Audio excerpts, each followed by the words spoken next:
Hello, lovers. Hello. Welcome to the Allison Show. I'm Allison, and I'm tragically excited that you are here.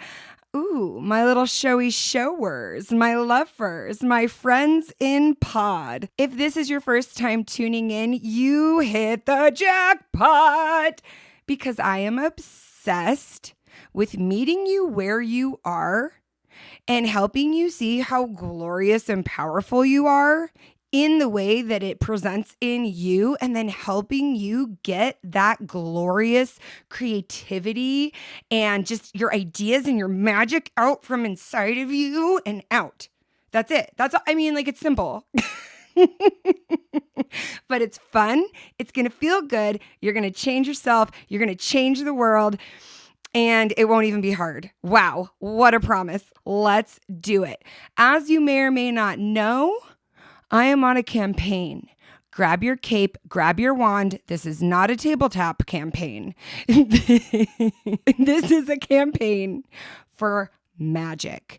And last week on the podcast, I did You Need More Magic as kind of to get your whistle wet, to get you interested, to get you excited. When I was talking about you need more magic, I defined what I mean by magic. I talked about why you need it, and then I gave 3 concrete ways to bring some of those ideas of bringing more magic into your life. And simply by magic, I mean this. It's a shift. It's a shift in your mind, a shift in your mindset, where something that was not possible before is now possible.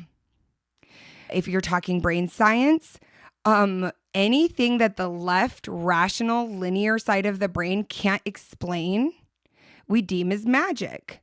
And so things like intuition or even creativity or being really in tune with nature and being able to like anticipate the needs of others can look like what we refer to typically as magic. It's why women were burned as witches, because they, one of many reasons, but they have this intuition, this power, because it's a feminine aspect. But just like the world is harmed when we like take care of one aspect and ignore another, our psyches, ourselves, are greatly at harm when we pour all of our energy into one side of thinking, which is that way the world is set up. And if not now, when do we need magic? If not now, when do we need to be able to see things we thought weren't possible and make them possible? Like, truly, when? I'm confused. I'm confused if we think what's happening right now is working. I talk to people all day, every day. And this idea that you are a cog in a machine and the only value you have is to create more value isn't working. So we need more magic. We need more creation, and we need less anxiety. Why do we need more magic? To review from last week, anxiety is contagious. Now, I'm not talking about your hormones. I'm not talking about your brain chemicals. I'm talking about that anxious energy that you carry in your body from fear, misplaced fear, and that we let affect our interactions. And it seeps into the world. And you know, if you're in a room with one very anxious person, you start to feel it, right? We are affecting not only the planet, but each other. And if for no other reason than, you know, it affects the people around you, I hope you take care of yourself. However, I hope you do it frickin' just for you because you deserve it. Number 2, as I said, it's not working. A lot of dis-ease. The body doesn't lie. The body will not lie to you. The body cannot lie to you. Your body is not trying to trick you. Your mind is trying to trick you. Your mind is trying to lie to you, right? We've got to get into our body, into like a whole part of our cells and organism to connect to the right side of that abstract, creative, nonlinear thinking so we can start working on all this dis-ease or disease. And number 3, it's fun. We're going to have a lot of fun. So those were the reasons why I'm saying we all could use more magic. And this episode is for you. The principles of Magic for Everyday Living, if you're still feeling curious, confused, or intrigued by this concept of why does Allison keep talking about magic? Allison keeps talking about the brain, right? This episode is for you. If anxiety is really taking its toll on you right now, you've hit a really good episode because I'm going to give you some really powerful tools. And this is coming from somebody who's lived with nearly debilitating anxiety my entire life. You've hit the right episode if you just want things to be different. I don't care what you want to be different. I mean, I care because I care for you, but it doesn't matter what you want to be different. These principles are universal. This is the approach that has worked for me. This is the approach that I've cobbled together over the last, actively 5 years and then over the entire course of my career. I'm not claiming any other qualification other than this is how I see it. I've been paying attention. I've been talking. Let's go. Principles of Magic for Everyday Living. So why I called it Principles of Magic for Everyday Living is because I want to share with you what I have noticed about the idea of shifting something from seeming impossible to possible. That is what I'm calling magic. And I want to share with you over the next 5 weeks, 5 different principles that you can use in your life to find more magic, to find more curiosity, more creation, less anxiety. Now, but let's not get it twisted, right? All of those things are still going to exist, but you're going to be able to navigate them with so much confidence. And I don't know about you, but for me, knowing that I can navigate something difficult helps me move through the world with so much more ease. When I walk around thinking, I can't handle that. If that happens, I'll die. If that happens, this will be over. If that happens, everything will end. Did not serve me. It did not serve anybody around me. And so in being able to move through the world in this state of, yeah, I might be confused. I might get it wrong. I'm sure I've made a lot of mistakes, but I've got the tools to navigate that. I'll be okay. It might be hard and it might hurt, but I'll be okay. That right there is magic.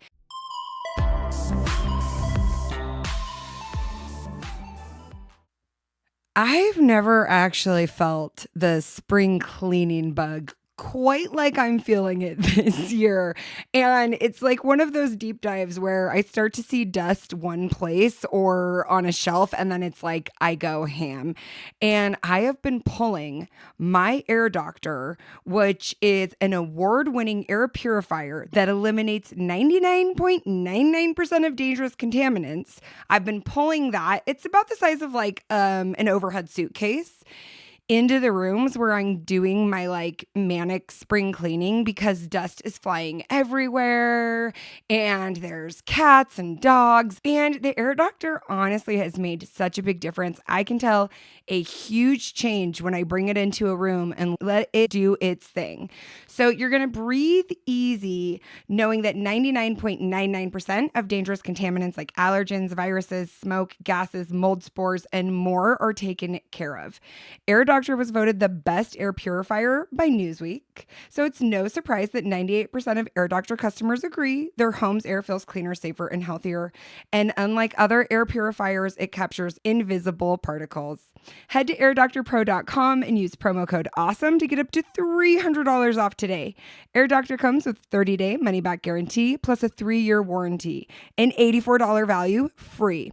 But it's exclusive and podcast only, so you want to get this offer. And you know what, guys? This supports the podcast. Like, this is the actual, like, one of the very top ways you can support the podcast is by supporting the sponsors. And you get this exclusive offer at airdoctorpro.com, airdoctorpro.com using promo code AWESOME.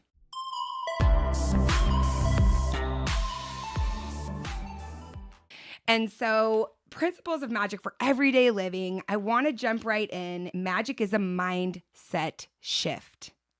Mindset shift, because it is your mindset that you can always shift. Now, that sounds mean and untrue if your body, your nervous system, believes you're being chased by an actual bear, right? And that is so often what happens when we feel fear. The body doesn't know if it's real or not. Like I said, your body is not going to lie to you. Your body is going to do its job. Your body recognizes truth. And when we hold lies in the body, when we deny ourselves a feeling, a piece of ourself, understanding, a memory, when we try to deny aspects of the whole picture, the body does not like that. And then we might start clenching our stomach. We might start clenching our shoulders. So we need more magic. A principle of magic is that it's a shift. It's a mindset shift. It is fluid. And it is what I like to call that good reality. It's that good reality. It's the reality where we know that things are not okay, but I'm okay. That's crazy, right? Like that's magic. Being able to step into that mindset shift that all of these resources, all of these things might go away, but I'm okay. And so magic is that mindset shift. And remember, I have a whole series coming up where we're really going to dive into things, really get into more nitty gritty. I'm covering basically a lot of the same topics I covered last week, but just in a different perspective. My goal is to put it in a way that you can latch onto. That's it. I believe in these principles so much. I have used them. I have coached with them. I have for years now been passing them on to people I work with one-on-one. So if you're here right now, this is for you. And this is for you because things are one way and feel one way. And you may or may not be able to physically change them. But what you can always play with is your mindset. And that is magic. And mindset is such a powerful tool. So magic is that mindset shift. And the principles of magic also invite us to observe rather than judge. When you can observe yourself without judgment, the game will change. One more time for my friends in the back. When you can observe yourself without judgment, the game changes. The game changes. The whole game of life changes for you. Because you can see yourself making mistakes. You can see yourself not acting in a way that you like. And you can hold that observation without needing to judge it and cast it aside because you're in that space of curiosity. When you're in the place of judgment, it's because you don't feel safe. Judging is about keeping us safe. Oh, that looks harmful. That looks hot. That looks different than me. Different than me might be scary, right? That's judgment. It's all part of you. It's a good thing, right? It's in there. But you are past that, right? You're not a caveman. The fire isn't actively burning you. We can observe our human experience without being consumed by it all the time. And that is the place of power because when we are consumed by it, we can't see straight. And so when we are consumed by judging ourselves and judging our actions and judging the actions of other people, rather than simply being able to observe them and just go, that's interesting. That's a choice, right? When we sit in the seat of judgment, we separate ourselves from others and we separate pieces of ourselves away from us. And that's how we create exiles. That's how we create the shadow. And that's all part of the process. But in order to feel peace, in order to feel whole, in order to replace anxiety with creativity and curiosity, we do have to be able to not react so strongly that we feel like what we're doing is impossible. And we react when we are in danger or fear, and that danger or fear comes from the judgment. Did we follow that train of thought? So if I see someone and I don't feel safe with that person, I'm not saying override your intuition. What I'm saying is if I see someone and I go, oh, they're wearing that brand of shoes. Everyone who wears that brand of shoes thinks that. I don't get to learn anything about the person. I don't get to learn anything about myself. I do there. It's that I have a lot of feelings about that brand of shoes, whatever it might be, right? So the observation versus judgment is when you observe, you are leaving things open to more information. And when you leave things open to more information, you can be more creative. Your intuition can present itself stronger to you than what might seem logical. And so then we get new ideas, new solutions. The problem isn't that you don't have what you need. The problem is you don't know how to access what you need. I'm going to say that again. It's not that you don't have it. It's not that you don't possess it. Whatever you need, we just need to get you access to it. It's possible. If it's not possible, you don't need it. That's just the way it works. But you can think about that and see if it's true or not, right? And so magic in our everyday life, it's going to help us stay in the seat of the observer, which is the best seat, right? It's like the most fun.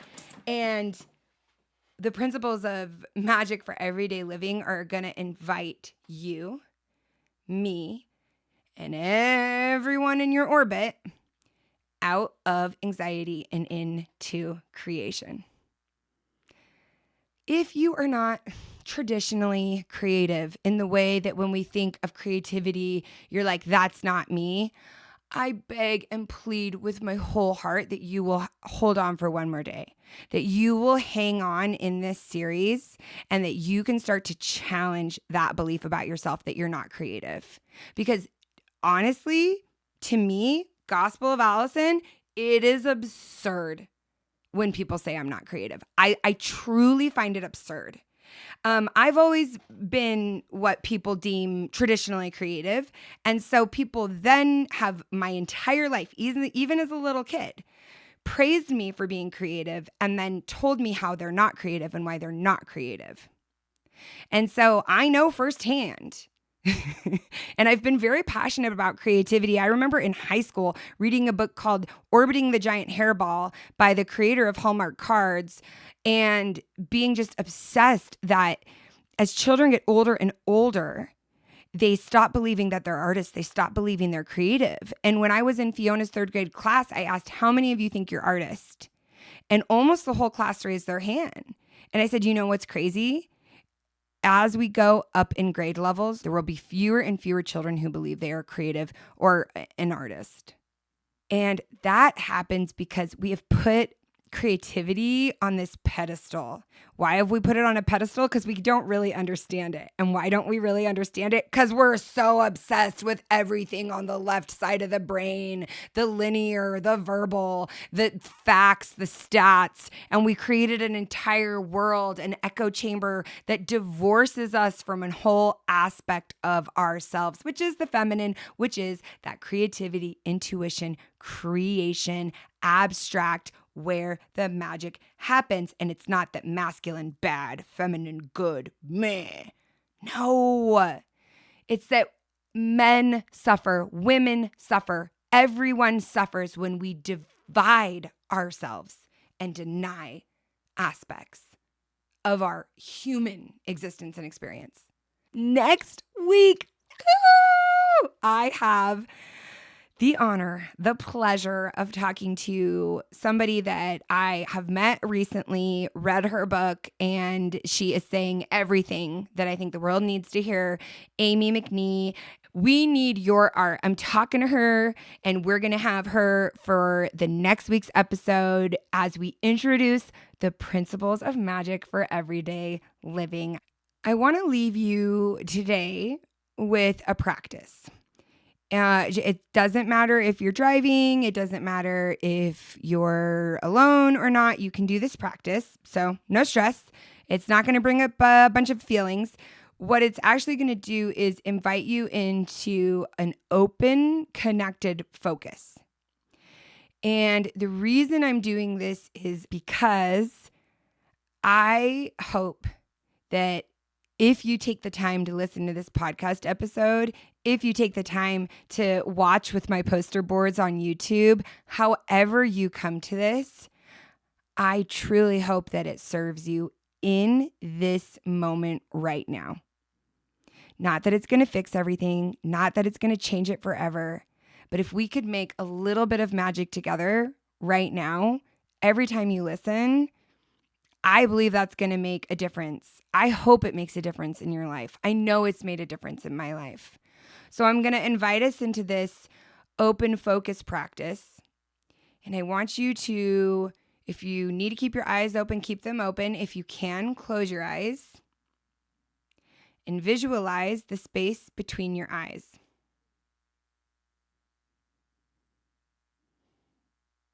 Now I want you to visualize the space between the top of your head and the tip of your nose. Like, how many inches is that? Well, how do I visualize it? Is it a straight line? Is it a curved line, right? I don't know. Do whatever you want. Then I want you to visualize the distance, the space between the center of your eyes and your chin. This type of abstract thinking where I'm not using any sort of specific measurements and I'm asking you to envision a spatial reality, when I do it, I feel my nervous system calm. And in studies where people do this open focus practice, people who repeatedly do it, and you can search it online, find like a version, they feel more connected, not only to themselves, but to nature, the planet, and other people at large. And I was talking to my beautiful sister-in-law, Courtney, who is a practitioner of so many healing modalities, as well as one of the best massage therapists you will ever find. And she was telling me that her new practice has been like a soft focus on her morning walks, and that she'll look at a leaf and just like a soft focus. And the way that I interpret that is sometimes I look at leaves when I'm on my walks and I think about, if I was going to draw this leaf, what are the outer edges like? Which direction are the veins going? And a soft focus version of that to me would be, what an interesting shape. It's taking up space. There's a texture. And she was telling me how it's been so beautiful that from that space, that soft focus, or what I'm calling like an open focus space, she's like, my gratitude feels more sincere. Like I feel compelled to tears with the beauty of everything. And it was like this really cool, like evidence or, evidential experience, blah, blah, blah. Right? Like it was this really cool lived example to me, because I can feel the shift in her, and I love being around her. I've got a retreat I'm planning. I've got a retreat. I'm planning a retreat. I'm planning a retreat. I'm so excited. I have wanted to do this for so many years, and I didn't have the capacity. I also think I didn't maybe have the skill set yet, because I've spent the last 3 years doing one-on-one coaching, and I really never spent like dedicated time on that. I did more group and workshops. And so this retreat is bringing in all of the skills, the creativity, and my sister-in-law, Courtney, is a part of the retreat. And I'm so excited for us to not just talk about these ideas, but then talk about them and then like go out on this gorgeous farm in Paradise, Utah, on this stunning land and practice it together, and then come together and have fun and eat yummy food. And so there's 30 spots. I haven't written the sales page. I don't have anything other than it's October 1st to the 5th. And if you are interested, I have been asking people to send an email to heygirl@theallisonshow.com, just with like retreat interest, so that when we start putting things together, you can be the first people that we tell about it. So if you feel pulled, the entire purpose of the retreat is to move us into these spaces I'm talking about, the spaces of possibility, an open mindset, less anxiety, more creation, because I believe in that space, you're going to be able to do whatever it is you want to do, create the exact life you want to create. And so I'm so excited for the upcoming series, Principles of Magic for Everyday Living. Will you do me this? Will you share this episode or last week's episode or any upcoming episodes that have served you? It helps so much. I also love reviews. I got a new review and I'm going to read that new review because it meant so much to me. Carrie D. Kerr, I want you to shoot an email to heygirl@theallisonshow.com with your address because, baby doll, I got a bracelet to send you. I got a bracelet with your name on it. So shoot us an address, and if you want a handmade bracelet from little old me, maybe you could hop on and leave a review. Here's Carrie's. Okay, dang it. This is when I need Eric because I can't read these without crying. Yes, I can. Okay. Thank you. You have altered my existence on this earth in profound, soul-reaching, depth-healing ways. I am more confident in who I am because of your podcast, your content, your social media, your parties, and events. You absolutely shine, and it's an honor to have been touched by your authentic, stunning, incredible voice and soul. Keep it up, Queen. You're lighting up this world. I might be biased, but I think that was pretty nice. Carrie, you expressing gratitude and appreciation in that way is lighting up my world. And I'm positive everybody's life that you touch. So thank you for that review. Thank you for listening. Thank you for caring. Thank you for choosing you. Thank you for choosing to love you, to stay here, to keep trying, even if you feel like crap, even if you feel hopeless. I feel it. I get it. I've been there. And I want to remind you that we need you. We need you. We need you. We need you. And it won't always feel this impossible if that's how it feels right now. So let's dive into these principles of magic for everyday living so our everyday lives can be a little more fun, a little more magical, and less anxiety ridden. Can I get a yes if that sounds like a good plan? Yes! I want to remind you that only you can be you, and we need you. We need every part of you. Love you, lover.